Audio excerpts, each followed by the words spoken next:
Welcome to the Productivity Podcast. Today, I'm delighted to be joined by Alexis Kingsbury, who's the co-founder of Air Manual and Spider Gap, and also a serial entrepreneur. Hi, how you doing? Hi there, Simon. Great to be here. Yeah, good, thank you. Good. Well, thanks for joining us. We're going to have a conversation today about Air Manual, and we'll find out a bit more about the business and how you're helping organisations in a second. But in that intro there, I talked about you being a serial entrepreneur. So tell us a bit about yourself, your kind of career bio, what you've done, how you've got to being where you are today. Yeah, sure. So if we go right back to the beginning, like when I was a kid, I was pretty entrepreneurial, starting all sorts of businesses and washing cars and sweeping drives, and I even created like a PlayStation fan site and did banner advertising back when you could get paid just for having impressions on your website and all that kind of stuff. But throughout, for years and years and years, I kept on starting new businesses and really just struggling to scale. Like it was always dependent on me. I couldn't grow it. And despite the fact that, rather embarrassingly, back then, my sort of dream was be bigger than Branson, which I've amended that goal now. But back then, like, it was just so frustrating. I couldn't scale. And then so I became a management consultant, thinking perhaps starting my own business isn't the right way to go. Became a consultant, worked with loads of amazing large businesses like Honda and AstraZeneca and so on. And as part of helping them with solving their big problems, like improving their processes and so on, I realized, this is the answer. This is how you scale a small business to a big one, is people and processes. And it was through that realization that when I then left, I managed to build first a consultancy business, then a software business, which is Spider Gap, and now a second software business, which is Air Manual. We're now in a position where we've got a global team of 15 people around the world, serving over 550 organizations and customers and so on. It was not a smooth journey. There's various points along the way that are extremely painful, but I'm really, I love what we get to do, and the amazing team that we've kind of built along the way. Excellent. So a varied variety of things, but sounds like you've kind of got some solid foundations there that you've built the business on. And yeah, if it wasn't easy, it wouldn't be fun, would it? No, exactly. That's what I often tell the kids, right? And they when they're struggling with something, it's like, oh, why can't I just suddenly be good at this? Or why can't I win this board game all the time? And of course, the answer is because it'd be boring. Like you wouldn't want to do it if that were the case. Like we can play a game called Drop a Stone on the Ground, and if it hits the ground, you win. No one wants to play it. But so it's been a fun game over the last whatever it's been, sort of 17 years of helping businesses in some way, improving their ways of working on processes and so on, and about 12 years of building my own businesses that I still own. As you say, it's not been easy, but wow, it's been fun. Good. Yeah, you've got to enjoy the journey, haven't you? I think that's what you learn. If you're only heading for the destination and want to enjoy it when you get there, it can be a long way off if you get there at all. So enjoying the ride is a key learning since kind of we started our business Rethink. That if you just head into the destination, what do you do when you get there, if you ever get there? Oh, exactly right. In fact, enjoy the journey is our fifth core value. We have 5 core values, and enjoy the journey is there because for that exact reason, right? It's because not just for us as business leaders, myself and my co-founder, but also everyone in the team. Like if you set goals, big lofty goals, and then expect to be happy and feel fulfilled when you hit them, you'll be really disappointed because that's often not how it happens. Instead, it's all the little things along the way. It's the really fun workshop that you had with the team where you're dealing with a particular issue, or just enjoying the fact that you managed to get out for a walk with someone close to you at a time that you were feeling stressed or whatever. Like it's those little things all along the way that are really what life and happiness and so on is made of. So yeah, I think it's absolutely crucial to enjoy every step. Good. So tell us a bit more about Air Manual then. How did it come about? You talked about you kind of working in management consulting and maybe had that light bulb moment, but how did you think about forming the business? And I suppose more importantly, what things are you helping organisations drive forward and problems that you're solving? Yeah, so embarrassingly, perhaps, even though I was a process consultant for quite a few years as a management consultant helping other businesses, when I then built my first software business, Spider Gap, I was, I think partly because I had a manager when I was a management consultant who told me that I'd never be a good people manager, and unfortunately, I believed them. And so when we then started building the software business, I kind of tried to build it without hiring people. And when I did then start hiring people, I avoided managing them and training them. I kind of assumed, oh, well, I'll just bring in amazing people. Like I brought in a salesperson who had done £1 million of sales in the previous year and thought, well, if I bring them in, then I don't need to rely on my skills to train them and give them the processes and the guidance and everything. I don't need to manage them day to day or hold them to account. They've achieved amazing results, so they'll just come and do that for me. And I think most people who have been in business for years have probably had some similar experience where they thought they'd done a great hire and then realized actually just hiring a great person doesn't suddenly mean you get great results.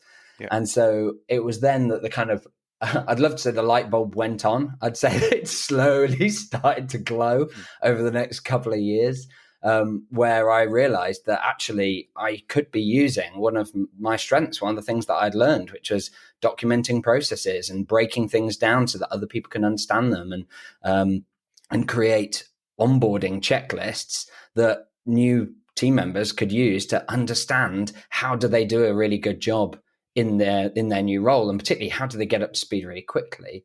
And so it wasn't until we started doing that things really started to change. And so before that point, it was painful. Like, it took a long time to train anyone into the team. And even then, like, they were kind of learning by osmosis and the results weren't great. And it was taking up all my time. So then I was frustrated because I was thinking, I may as well have just done this myself rather than train them.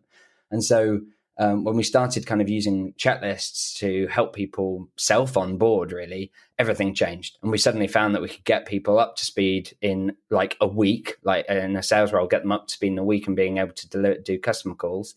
But also it's taking like 5 times less of my time to actually get them to that point. And so that allowed us to start growing. We then hit a barrier when we found that what we'd created in terms of processes and onboarding and guidance and so on in Word and PowerPoint and variety of tools like most business owners start off with, like, it started to get really messy. And so what I'd found is that then I was stuck right back in the business again. And I wasn't able to work on it. I wasn't able to grow it because I was having to answer all the questions. I was having to help people when they weren't sure where to find the guidance, or when a new process needed creating, or when even just a little tweak or update needed making. They didn't know how or where to do that. And so I realized, like, what we really needed was everything in one place, and we needed it to be easy for people to make updates and fast, because otherwise they just don't bother. They'll go, oh yeah, I'll do that later, and then they forget. And so that was what led us to create Air Manual, which is a tool for documenting processes and onboarding and all that guidance as really easy to follow interactive checklists. And when we did that, we found for us, but also now for lots of businesses and across a variety of industries, like, it changes everything, because suddenly you're able to have a sort of process culture, I guess, a group of a team who are empowered to be able to create processes and update processes and manage them and so on without that business leader. And so that has been absolutely transformational in terms of my ability to further step outside of the business, which most of the time means that I can work on the business rather than in it. But it also allows me to enjoy the journey as well. For example, this summer I took a 6-week road trip with my wife and kids in a motorhome, traveling across France and Spain. And at the same time, my co-founder took a 4-week holiday with his family as well. And I think that's really important, is, as a business owner, being able to step out of your business, either for your mental and relationship wellness, or to be able to work on the business to kind of improve it and grow it. And so that's been absolutely incredible that we've found. And I love the fact that we now get to work with other business owners and leaders and managers and so on to help them achieve the kind of same results, because it's supremely rewarding. Excellent. So just kind of circling back around on a few points, did the business kind of grew out of a problem you had internally, almost by the signs of it, that then you managed to scale up and across? Is that true? Yeah, exactly right. And I think, that's often the way for businesses, where you're kind of scratching your own itch, as it's often referred to in the kind of software world. The danger with that is always that you have to then be careful that you're not only building it for yourself. And that was a really interesting journey for us, because whilst to some extent I'm a process geek, right? Like my background is process and so on. So what we had to do is make sure that what we were building with Air Manual would work for any business, even the most creative group of of renegades would be able to actually use processes to give them freedom. Like, that's one of the amazing things, is like, if you want more freedom in your business, I think often the more, the people that think of themselves as free and creative and so on, often avoid that, putting that structure in place.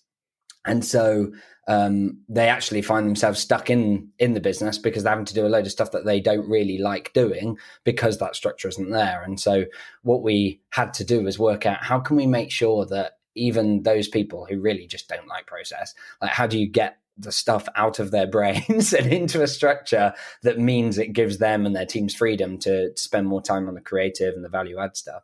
So it's kind of been an interesting journey of both solving our own problem and meeting those needs, but then working out, how do you make sure this applies for a wide variety of business owners. But that's kind of basically been the journey, particularly over the last couple of years. Yeah, and kind of probably quite timely in terms of this conversation. The world's a strange place at the moment. Clearly, lots of things have happened over the last couple of years, and as we talk, war in Ukraine is seems to be up in the ante. We've got energy, we've got the new Prime Minister that's just come in. We've clearly got the death of the Queen, unfortunately. So there's lots of untested water that we're kind of sailing in. And if we then think about business, so lots of our work's retail, hospitality, manufacturing, but much the same in software and office-based environments. There's a real challenge with, and maybe some of this is the kickback from Brexit, recruitment. I think there's far more vacancies than people now. Clearly, that means that it's a pretty much an employee's market in terms of salary. I was reading in the paper yesterday that there's organisations, small ones certainly, where they're offering somebody a job. That person's working out their notice, and then a couple of days before that person's decided to join, they go work somewhere else. So you've put in all the effort, you've maybe set them up on the systems, got their laptop, got their ID, all that kind of stuff, done all the background checks, and then boom, they've gone. So there's lots of things happening. There's certainly lots of turnover in, if we just focus on retail, maybe in that colleague level and mid-management level. And that just then drives work for people. So to exit people from businesses, to bring people on board, clearly everybody you bring on board, there's probably 10, 15, maybe even 20, 30 now with the current climate of interviews to be done. So that's all that kind of great resignation piece. But then once I'm here, you want me to stay and you want to keep me engaged. So just talk us through kind of that journey where we're onboarding someone into company X. Then how does the platform take us through that journey and help maybe address some of those points, or highlight to people that there's some things that need addressing? Yeah, so I love your summary there, Simon, because I think that brings it all together really, really nicely. And because you're 100% right, it is a bit of a crazy time. I mean, it feels odd to be saying that now, given where we are after coronavirus and so on, but it's like it just keeps continuing. And so I think in terms of those priorities, I think, yeah, exactly right. Like how you deal with that tricky recruitment market is a key one. We're also in a period of high inflation. We're likely to be going, we're appearing to be into a recession or going into one. And so there's lots of challenges potentially for businesses going forward. On the flip side, there's actually a lot of opportunity there, both in terms of whenever there's a recession, it's an opportunity for a redistribution of wealth. And so you just need to be on the right side of the equation for that. And so there are ways to do that. But equally on the recruitment market, because on the one hand, it's frustrating for small business owners who are finding that they are attempting to hire candidates, and then that candidate, they feel like they've done a load of work, and then that candidate goes to work somewhere else. But equally, there's an opportunity to recruit better and be the employer of choice in a way that previously was reserved for the Netflixes, the Googles, the big companies with with deep pockets.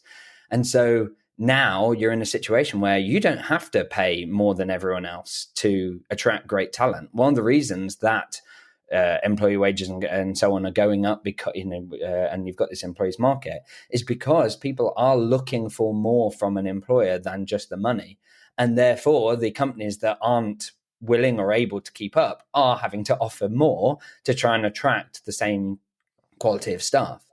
But on the flip side, it means that businesses, small businesses like mine, we attract and retain people who could be paid up to 2 times, maybe even 3 times in some cases, what they're currently paid if they went somewhere else. But they don't want to, because of what they're able to get when they're coming and working at Air Manual or Spider Gap. The benefits that we provide beyond cash are sufficient to make people want to stay, make them want to come work for us, and even make them want to wait to come and join us. I've had people who have gone through a recruitment process with us, weren't our number one choice for a particular role, and so we've just kept in contact with them. So we said, I'm really sorry, not unfortunately, only got one role at the moment. We've selected someone else. We think you'd be a really good fit, but haven't got a vacant role for you yet. And we've kept in touch on a regular basis. And then I've ended up hiring them even a year later, and they've left another job that they went into in the meantime. And it's not like I poached them based on salary, essentially poached them based on, to some extent, good employer marketing, i.e. conveying the benefits of working at us versus anywhere else. But of course, it's not just about talking good game. You have to walk that talk.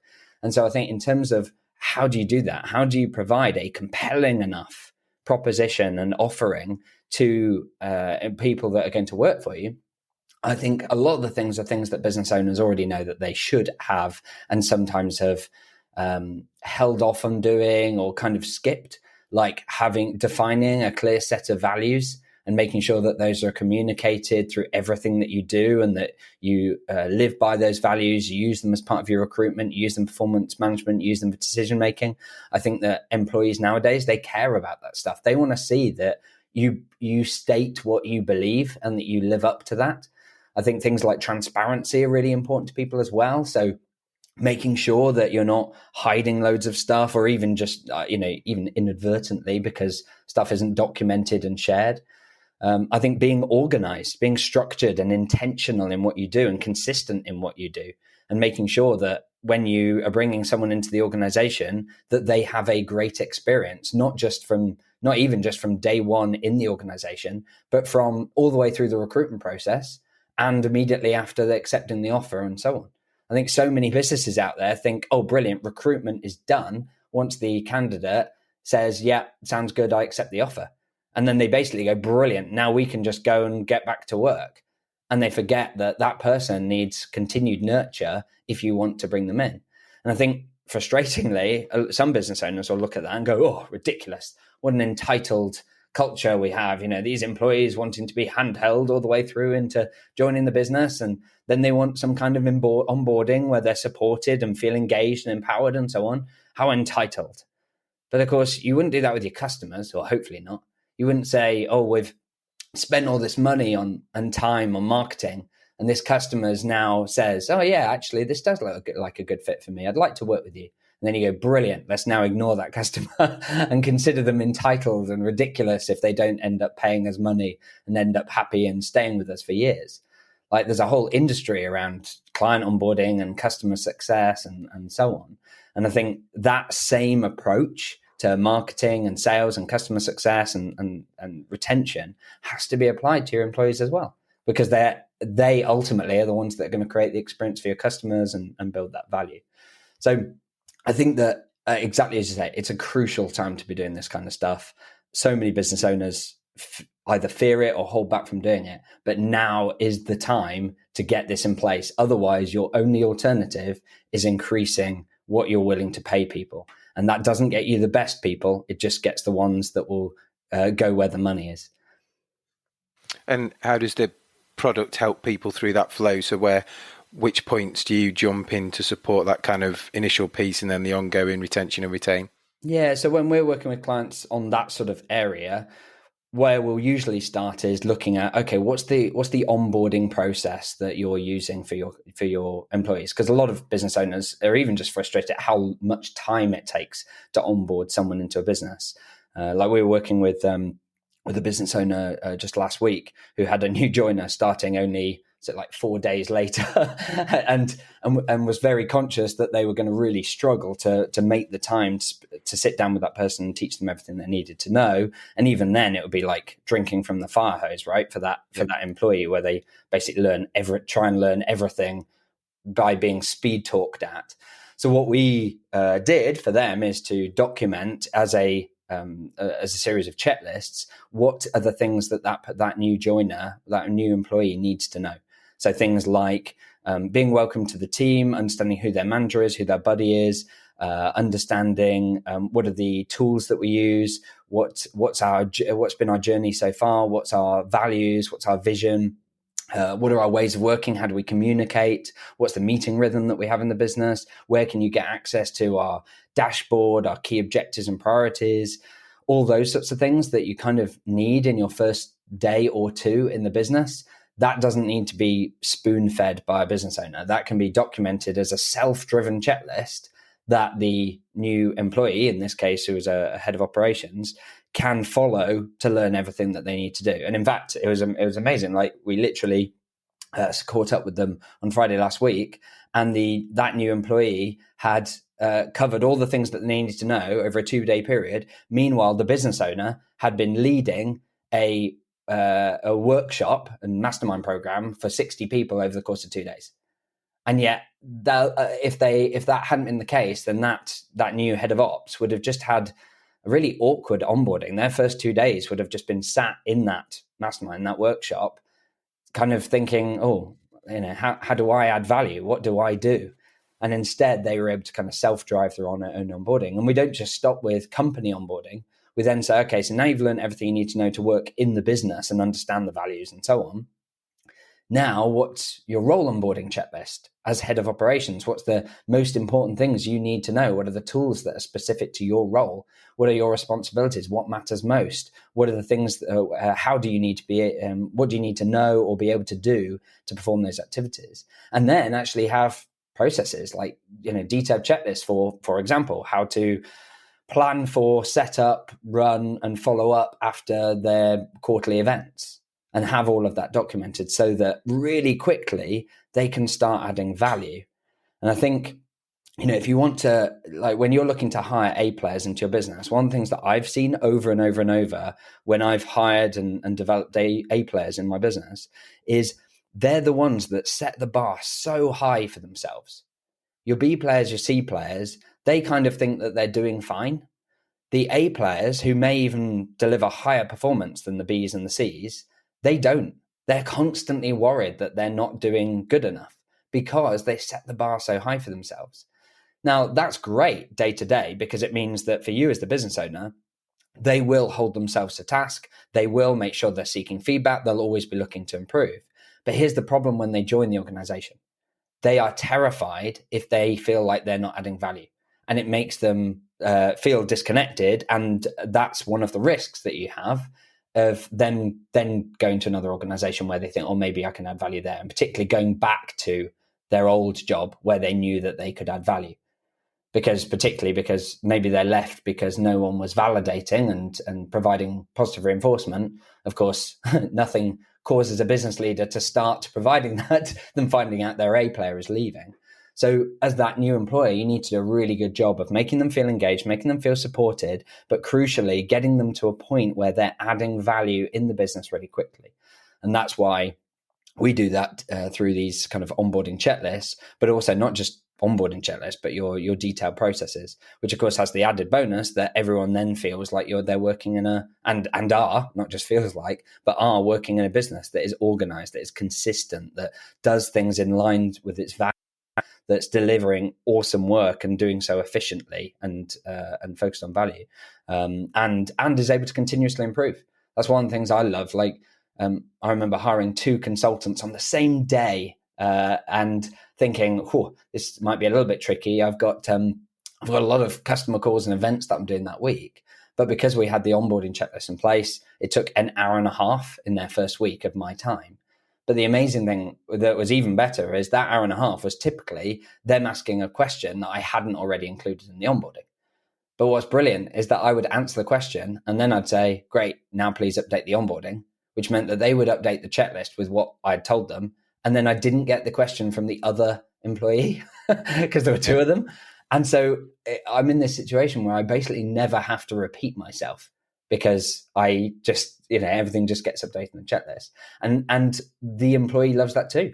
Like, imagine if you're just joining an organization and already within the first 1 or 2 days, you're making improvements to the very documents and training that's used for other new employees.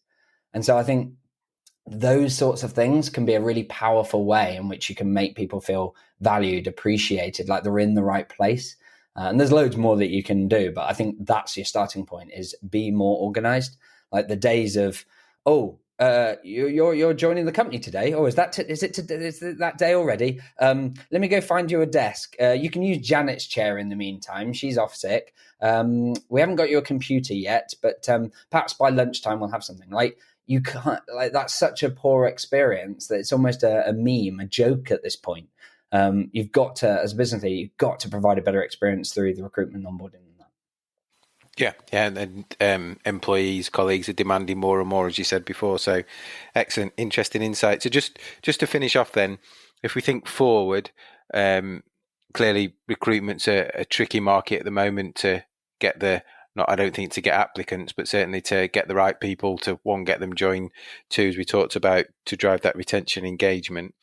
Where do you see kind of the next 2 years playing out? You talked about, potential recession. So we're seeing these kind of short-term salary hikes. Is that going to carry on? Or actually will that lead to maybe a round of significant redundancies just before people hit that kind of 2-year anniversary of employment if labour becomes cheaper? Where do you see things playing out? Yeah, I think we're going to see a weird sort of split in what happens. I think we'll see some organizations really upping their game in terms of how they recruit, how they onboard, and kind of working parallel to the kind of wider industry, right? So I think there'll be some organizations that do really, really well over the next few years, where keeping your costs down is key, because while we're going through inflation and so on. And so I think there'll be, and now is a great opportunity because you've got a load of employees who value things like remote working, hybrid working, flexible working, having more, being appreciated more, being more engaged, supported, all those such things, all the soft stuff, which is actually comparatively cheap to provide. I think businesses that go down that route will do really well in the next few years. Unfortunately, I think the majority of businesses will go the other way. I think that they will find it really hard to hire, and they will find that they're constantly having to increase salary, keeping pace with inflation, doing all of that kind of stuff.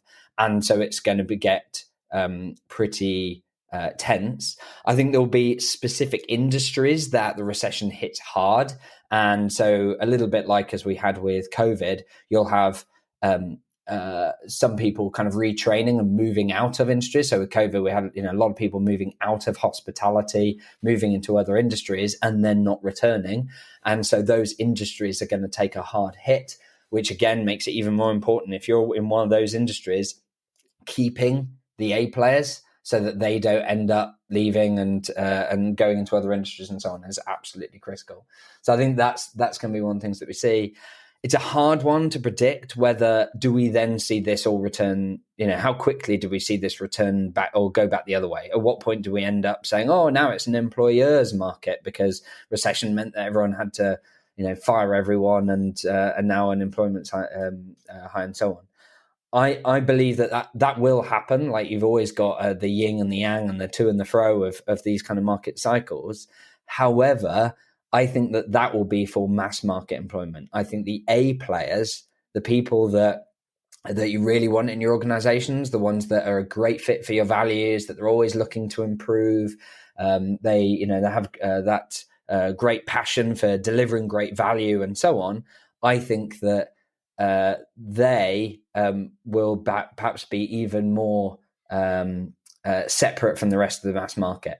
I think, and I think businesses will be complaining less about, I can't find someone, and I just can't find a single member of staff to even turn up and stay. I think people will be complaining that there's loads of people out there, and I don't have to pay very much, but I'm really struggling to get the really good A players. And I think that's the key for a group of businesses that go down the other approach and do really provide a great experience for their employees. They're the ones that will clean up in that area. Excellent. No, it's a good summary. I agree. I think we've seen some of that before, haven't we? And again, as I said before, I think we're in uncharted waters as well for some of it. So let's see where it pans out. Alex, it's been amazing to catch up. Really enjoyed the chat. Final question from me before you go, which is one everybody gets, is what's the best bit of business advice you've ever been given? Best business advice I've ever been given is probably you get what you tolerate. Which I believe actually the original source of that quote was given essentially in relationship advice, like don't end up in a bad relationship because you just get what you tolerate. But actually it applies so well to all aspects of life and your business, because if you tolerate being disorganized, if you tolerate having sort of average or below average employees, if you tolerate being in an organization where people aren't nice to each other or flexible or supportive or whatever, then that you just get more of that. And I think that's the key for us really, is set the bar higher for ourselves, for our teams, for the business, and that's what you then get. Excellent.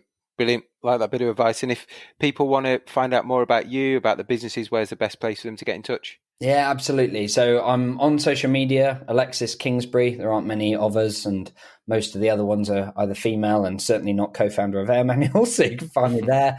The other place to check out is go to airmanual.co. You can find out more information about the product, but also you'll find links on our resources section to things like webinars that we do and various ebooks and guides that cover exactly how to free up your time, how to stop repeating mistakes, how to make onboarding 8 times faster and a hell of a lot less effort. We've got step-by-step guides and checklists and so on so that people can apply that in their business. Brilliant. And we'll put those links in the show notes so people can just click through and find them. Fantastic. Thank you. Once again, thank you for your time. Absolute pleasure, and take care. Stay in touch. Yeah, loved it. Thank you very much, Simon.